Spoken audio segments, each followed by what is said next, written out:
Last year, I made a video on Guts and Blackpowder. That was over a year ago, so has anything changed? You already know the answer. Yes, everything has changed. Oh yeah, that guy is so dead. Holy shit. That guy is beyond cooked. Holy shit. Guts and Blackpowder is definitely one of those games that deserve far more attention. While it isn't underrated by any stretch and consistently hits an absolutely gigantic active player count, which is usually around 5,000 to almost 10,000 every day, the game 100% deserves its popularity, and I wish people talked about it more. Although that's kind of a curse. Positive reaction from pretty much everyone The positive reaction from pretty much everyone in the Roblox community comes from the time and effort put into balancing every aspect of the game, the development team's dedication to the project, and also how easy it is to get into the game, at least compared to the other musket warfare games like Blood and Iron, Lexington and Concord, and those are the only two examples I can think of. Going back to Guts and Blackpowder, this game was among the most highly requested by you guys, so I've decided that maybe this is a good time to repeat what I did for my reflection video on Centaura, Horizon Blue, Shellshock, and Decaying Winter from a month ago or so. Maybe more, since I was late on making this video again. Okay, anyways, let's get into it.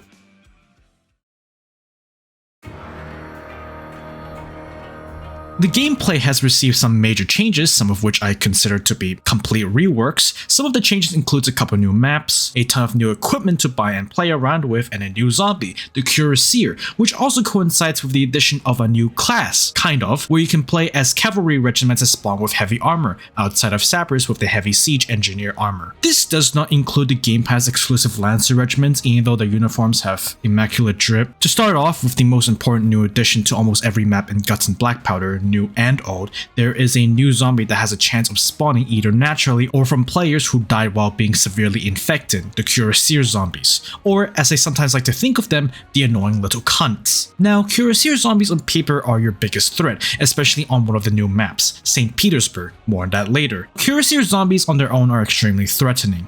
Unless you have more than two guys helping you fight the Cuirassier, trying to beat the zombie with normal melee swing is difficult, since the guy will actually start dueling you, as if you were in a fencing match. Fuck him up! Fuck him up! Fuck him up! Fuck him up! Fuck him up! Kill him! Kill him! Come on!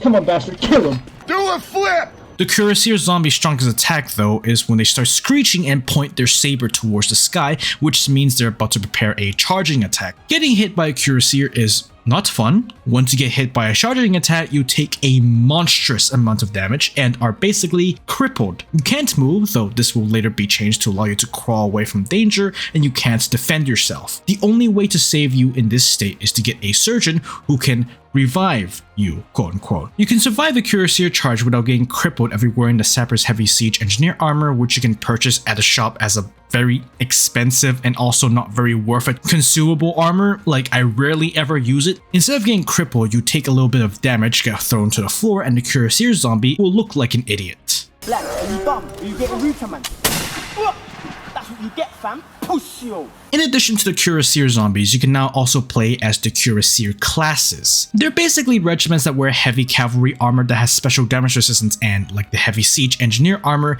can block Cuirassier zombie charges, but it does make you slower and you can't reload your weapon often since you're limited to 10 reloads. This is actually decently balanced, because if it wasn't for the limited ammo, I would have stayed on the Cuirassier shit basically forever. Now, you can play as an officer or a musician with the Cuirassier armor attached in the corresponding regiment, but honestly, just play infantry when you're going as Cuirassier. I have never played as a Cuirassier musician, and Officer Cuirassier feels like a waste because you are always going to have a pistol primary weapon, so you are stuck with low ammo on a class where pretty much 50% of your offensive and defensive capabilities is heavily dependent on a fast reloading pistol. At least that's the way I play Officer. Unless you're using one of the new weapons the Officer has, which is like the Spontoon or the Brass Pistol, which I will mention later. Yeah, that's why I don't play Officer as Cuirassier. At least with the infantry Cuirassiers, you have the option to equip a powerful new melee weapon, the Heavy Saber, which, although having absolutely garbage side swing attack damage, has a very, very good thrusting damage that is incredibly powerful. Or you can just equip the fucking pike. Yeah, the lance, and create the absolute melee Chad loadout where you go and stab everything you see without the need of a rifle. In case that isn't your type of gameplay though, the game does recommend you grab a carbine for the infantry class, which is a low penetration and smaller musket rifle that lets you shove zombies away. This next new addition is going to be pretty small, all things considered, but there is now a new runner type that does not spawn naturally in most of the game's maps, but rather is the poor unfortunate victim of a player who died with high infection. Unless you are a sapper or a cuirassier, viral runners are essentially slightly less deadly versions of the runners, though that's not saying much because while ordinary runners will just rip your throat out after 5 seconds, and that 5 seconds then increase to an even shorter time frame depending on how much health you have, viral runners will instead scratch at you, not instant kill you, and then just fucking vomit all over you. Viral runners, as their name suggests, is supposed to spread the virus at a really fast rate, so the moment you're pinned down, you have a short time frame to be saved before you get vomited on, which just shits out infection rate like crazy. Moving on, I'm probably going to end up saying chaplains and priests interchangeably, so if I say either, just know that I'm saying same class, and I'll just call them priests because I can't be fucked. They now have a couple new tools, one of which is called Mercy. Mercy is a tool where you use to put infected teammates who has reached impending madness states out of their misery before they turn. By doing this, you gain a temporary buff where all zombies ignore you while you're performing a ritual on a dying soldier, and once you're done, the buff lingers for a couple more seconds to allow you to escape without getting harmed. The new chaplain weapons are something I haven't tried yet, but you can instead get 2 different items. A blessing book called Divinity that only reduces infection slightly, but halves all infection status effect timers by half, and for an insanely long time, 65 seconds, gives you total immunity from new infections. And secondly, an exorcism crucifix that instead of telling zombies to fuck off in the name of God, you slow them down to a crawl, damaging them as they try to get near you. Normal crucifixes regenerate over time, while exorcism crucifixes require you to go out and hit people. These 2 weapons suck. Know your fucking place, trash. Moving on to some major additions, a couple new maps were added. I don't remember if I mentioned Tyrolean Village last time, but that was one of the new additions, probably made after my old video from last year went up, so I'll just say Tyrolean Village was one of the new maps, just in case. The next 2 maps added are Berezina, Copenhagen, Roscoff, and St. Petersburg. Vital Husk Fortress got a rework, if you count that. There's also going to be a new map that might take place in London, according to the developers, but I can't say for sure they're telling the truth, especially since they're known to basically lie about everything. Also, apparently another map called Jutland Defense was supposed to be added at some point, but it got cancelled because developers didn't like it, so whatever. To get the first map off my chest, I didn't really like Roscoff. I don't really care if this map got nerfed. Roscoff is so unbelievably poorly balanced and designed that it somehow feels like it goes against the philosophy of the game, or at least one part of the map feels like that. Although I do tolerate it more than another new map, and I did initially hate Roscoff more than this other map that I'll mention later, playing it made me tolerate more, if only barely, and it definitely has its merits and the benefits of being decently fun and challenging if you have a competent team or a good class rollout. Basically, you're a group of US Marines sent to France to save the US Minister to France, William Harris Crawford. The entire map is probably the most immersive experience out of everything that has been added to the game right now, with players sharing dialogue and banter throughout the entire level, with US Marines discussing current events with each other, dialogue with NPCs, and even situational quotes that only occur when certain circumstances are fulfilled, like Crawford getting killed or grabbed by shamblers, British dialogue with surviving American soldiers, and the diplomat speaking in French if players reach the checkpoint that spawns French teammates, provided that players have died after getting reinforced in a certain section. Now, this frigate, tell me, where is it positioned? It's at the docks. Tell me you didn't dock it. Please, you didn't. You did, didn't you? That ship would be better off floating in Trafalgar. Well, how on earth was it supposed to occur to us that man-eating vampires were strolling the streets? The most unique part of Roscoff is how you have to escort an NPC away from danger, with Crawford following the closest player and requiring the team to protect him when you return to the start of the map through a new route. Most of Roscoff is simple, easy to understand, and also very fun to play. The part that is decidedly not fun to play is the finale. Roscoff is not the game's most difficult map. Understand that. But if anything, the finale is just unreasonably hard. I remember that I used to think that Kalb was the hardest map in the entire game, with the defense of the castle and clearing the zombies out of the basement being really difficult, but after the new updates added new weapons and players got smarter, like in tiny increments, that map's finale got way easier since you could just stand next to a basement entrance and just camp it, save for when you have to run into the occasional barrel zombie. Roskov's finale is not fun, and it's not fun at all. It feels like a chore. It is the opposite of fun, which goes directly against how the rest of the map plays, at least most of it. Escorting Crawford is great, defending during the church section is also fun, blowing up the wall blocking the escape is also a nice touch. So why is the finale just shit? Returning to the ship at the start of the map, you have to prepare the ship, which includes a series of difficult tasks where you have to set up the sails and a bunch of other things I don't remember. I think it's like a capstan or like the haul yard or whatever it's called, and like setting up the sails too. It's not fun. Apparently, during the entire run of the map, the US Navy, at least in the story, crewing the ship were all making sorts of noises, singing and playing instruments and laughing that apparently attracted the zombies, which killed the entire crew of the US's Constitution. I think that's the name of the ship that you board at the start of the map. And now the US Marines, the Navy boarding party, and the British or French survivors must now prepare the ship on their own to get out of Roscoff, all the while the infected crew members emerge from under the ship and the other zombies crawl onto the boat. This section is stupid.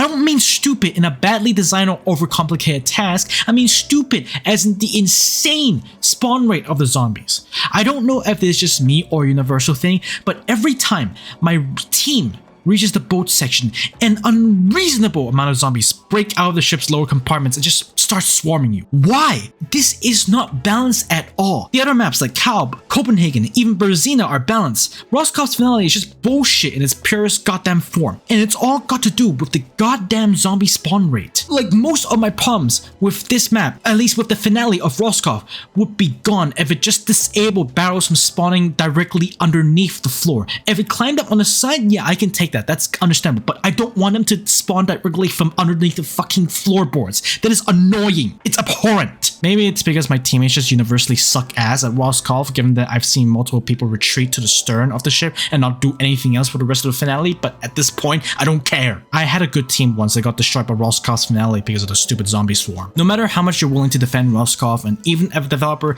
says something about how, oh, here's why Roscoff's finale is the way it is, I don't care. The map fucking sucks, and I hate the finale specifically. The rest of the map is fine, I guess. I mean, I'm sort of flip-flopping between my like or dislike of Roscoff, but the finale is the part that spoils the rest of the map for me. It is single-handedly the worst part of Roscoff.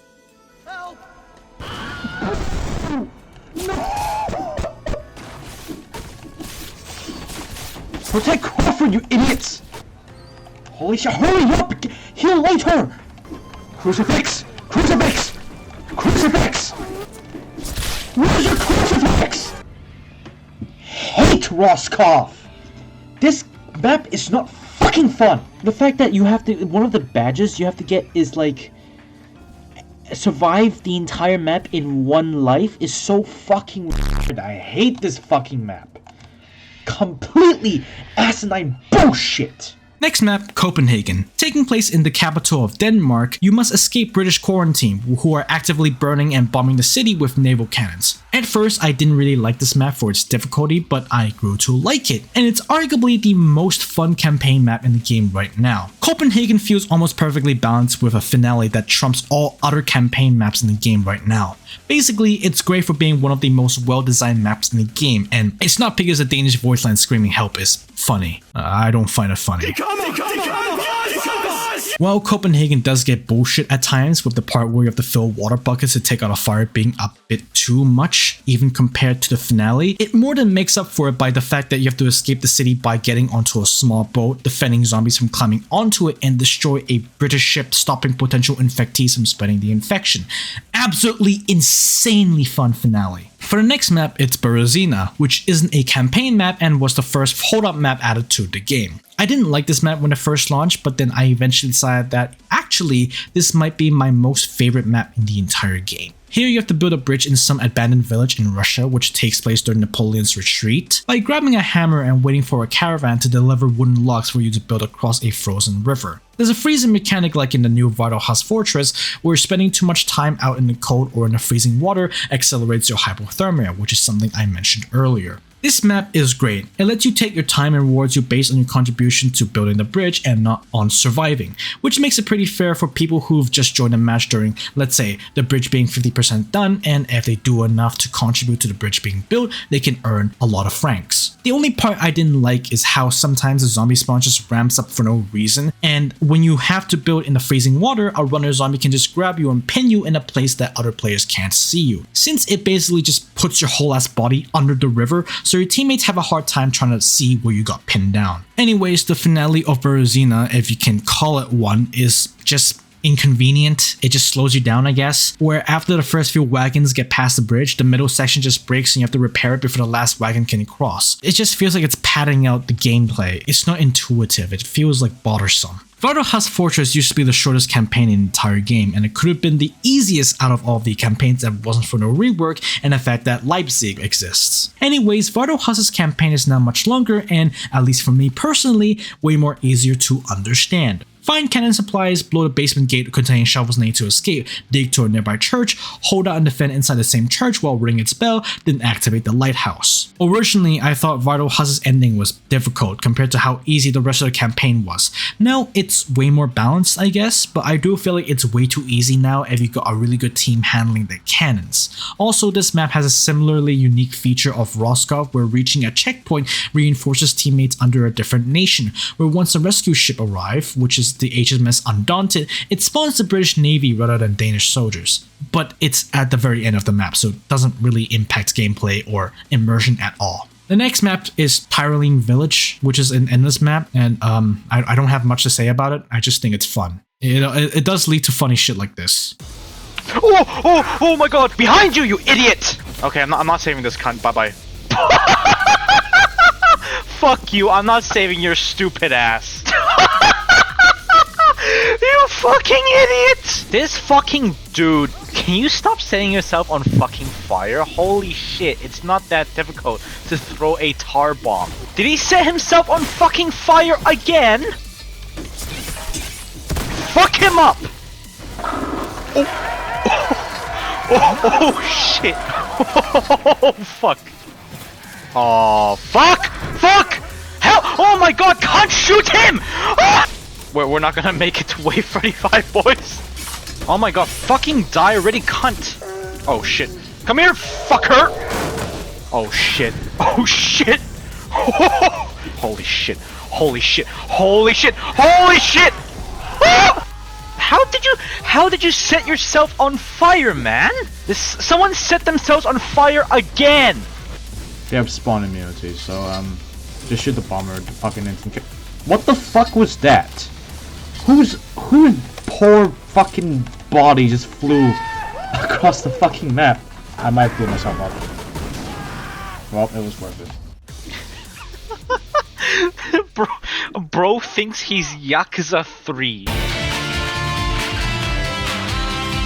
Finally, for the last map, there's St. Petersburg. Fuck this map. It's the worst one added to the game by far. Roscoff is better than St. Petersburg, even with the horseshit finale, which isn't saying much. Berezina was a great holdout map, and it's quite literally a gold standard compared to this fuck-ass map. St. Petersburg is literally an overglorified version of an endless map. The main difference is that the wave-based survival parts take way longer to complete, a new mechanic where killing zombies drop loot where you can trade with a traveling merchant named the Hobo, who will arrive every wave except for the 9th one, allowing you to order supplies from him, and there being a maximum of 10 waves. This is not fun. I hate playing this map. If I'm playing as a regular non-specialist class, then I kind of just don't give a shit about saving other players because the waves can get absolutely brutal to the point where saving others just isn't worth it. But if I am playing as, let's say, a surgeon or a priest, then I get fucking pissed off that these brain dead cunts who just don't stand the fuck still and heal. I've seen way too many people die on this map because they decide to just go to the most difficult place to defend for no goddamn reason, and I can only guess that they die confused, angry that no one's helping them. Dude, You did this to yourself. You don't have to risk your neck out for little return, but given that this Guts and Blackpowder we're talking about, brain cells are something that most players lack in this game. Oh, and yeah, by the way, I should mention this. If you vote for this map and then go AFK, I hope you go fuck yourself. There isn't a lot of positive things for me to say when it comes to St. Petersburg. I don't know how much I hate it. It isn't fun. There isn't a way to regenerate lost bullets every playing as a cuirassier, which is stupid since endless mode does that for you, and it's way too difficult for you to win even if you have the world's best team, since inevitably at least 80% of the team is going to get fucked in the last wave. The most positive thing I could bring up is a hobo trading system.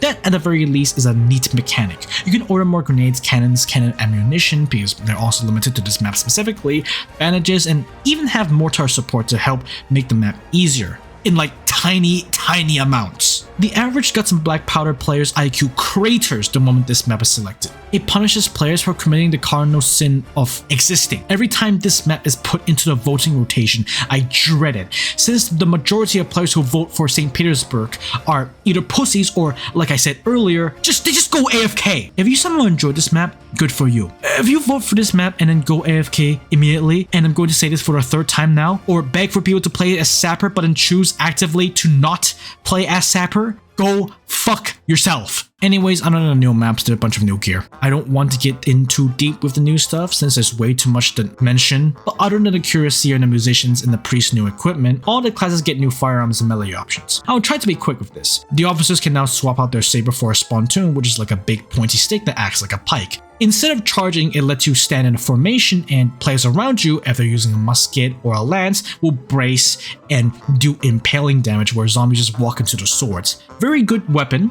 In this script I said I didn't like it, but I find it really funny. A bunch of new firearms also got added for their respective classes, like the Navy pistol, the Horse artillery pistol, which is okay I guess, the double-barrel pistol, the brass pistol, and the Austrian Jaeger rifle, and also an air rifle that I don't know how this thing works. I literally do not have enough francs to buy it. As for the new melee options, aside from the officer spontoon and the heavy saber that the game recommends you to use with the cuirassier, the seaman or the irregular ranker gets a new boarding axe melee weapon that flips between crowd control and concentrated damage, which means that the hand axe is now a useless piece of shit. The sappers can also use a pickaxe, which is a fast high damage melee weapon, or a spade, which allows you to reinforce wooden structures but only on certain terrain. Beyond that, surgeons can now get a medical kit that trades their offhand for better healing and more bandages, though the animation for it is a tiny bit longer. Most classes get access to a tar bottle, which is basically a Molotov cocktail. Try not to set yourself on fire with it.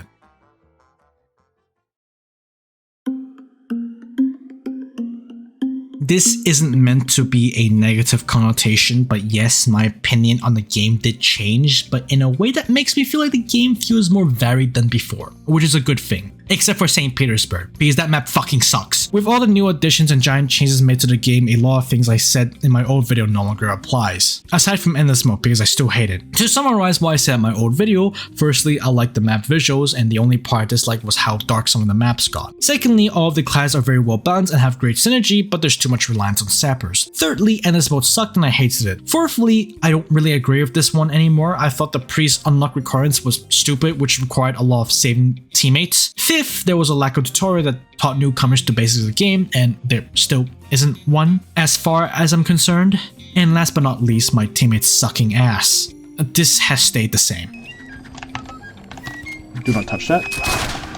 He touched that. Okay, well. Most of these has changed, but I'll address the ones where I think has changed either for the better or for the worst, not including the map, since I think most of them are good except for St. Petersburg and Rostov, fuck those maps, while also adding in new bits of review. Firstly, class synergy and balance have remained almost the same. The most important thing I've noticed is that surgeons are way more important now since cuirassier zombies exist, and priests are much more a team crutch than sappers were in the past. While before sappers were pretty much needed for every map just to have a chance at winning, it's now swapped to priests since most of the classes receive powerful new equipment that forgoes the need of sappers. I don't know why I wrote that, it's not true at all. That being said, I did see the musicians basically don't exist anymore. I don't mean that in a literal sense, since the class is still obviously available, it's just that no one plays them anymore. I was complaining very briefly about how musicians in the old video were played by brain dead people who get too cocky with their ability to kill despite being a support class, and immediately stop playing their instruments to swing at the nearest bomber for no reason. Nowadays, no one plays musician. It is rare, for me at least, to see a musician player exist in the wild. It's like an endangered species. Just to address this before I ignore it entirely, but the whole spiel I had about not liking endless mode still applies. Liveslug is really short and also just way too easy, since all you have to do is burn down a barricade, blow up a gate, defend it for a little bit, and then escape on an exploding bridge. Not very exciting compared to newer maps, where there's interactions in basically every corner like Roscoff. And last but not least, brain dead teammates. I'm sure you've all been looking forward to this. Brother? Brother? They just fucking left him behind. Awesome team, dude. What the fuck is this team? I've sworn off trying to blame my teammates across all my past videos ever since my old Guts and Blackpowder video, but no matter how hard I try to avoid this by now, I always end up coming back to blaming them for having literally room temperature IQ. Not even that, it's fucking 0 Kelvin. Playing this game has made me say one too many words that I regret saying in private that I can't show on video because of how offensive I get, and also say words that can be interpreted as being offensive. Yeah, I just hate my teammates that much. There's so few times that I'm truly appreciative of my teammates, which is a lie because I like all priest players, I guess, except for this one guy who just kept fucking simping. Stop simping for him and use the crucifix. And that's when they're actually halfway competent. Do you guys remember when I compared my teammates to a real-life historical American program in the 1960s where US Secretary of Defense Robert McNamara authorized this recruitment of soldiers who are physically and mentally below military standard? Of course you do, cause that shit still fucking applies! In some ways, Guts and Blackpowder, a game that heavily emphasizes cooperation and teamwork, had its moments where your teammate's brain just turns off and refuses to do anything. However, it also teaches you the importance of evaluating situations, and this is something that I learned quite recently. Will you risk your life to save a runner victim, or will you cut your losses and save your own skin? I mean, my teammates are still dumb as fucking bricks, so everything is applicable at this point. You know, it does prove one thing consistently across everyone's experience regardless of skill level. No matter the situation, what people really need is some guts and brain power. Oh yeah, one last thing, I have footage of Guts and Blackpowder's 2025 April Fool's update. It was funny. Why did they get the fucking... Oh shit! Oh, this thing sucks. Oh my god, I just took half from that. Oh shit! Oh, get the fuck in! Oh shit! Oh shit!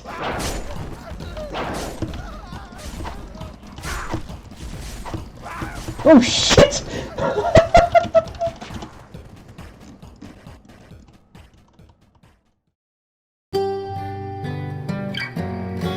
Guts and Blackpowder in 2025 is still great. That's kind of a no-brainer. While most of the new additions have been great so far, aside from the musician class being played by basically no one nowadays, St. Petersburg is the only map that I consider to be the genuinely bad addition to the game, since it relies on enemy spam and is a very bad hold-up adaptation of the wave-based mechanics already present in the endless mode. Roscoff is marginally better than St. Petersburg, but the finale is just garbage since it's zombie spam hell in a tight space. I like the challenge presented by the Cuirassier zombies, since it adds variety to zombie hordes and gives them a boss-like enemy and are tougher than the Zapper zombies that originally had that role. Some of the new equipment are good. The other new additions like the new rifle, Cuirassier, the priest new items, Sapper side grades, and the new assortment of melee weapons, they vary in quality, but for the most part I like them, although some of them do put musicians out of a job. There has been a new trend of Guts and Blackpowder inspired game, which is something I might cover in the future, but in the meantime, this game still proves itself to be one of the top tier zombie Roblox games out there in the sea of absolute garbage on a Roblox platform.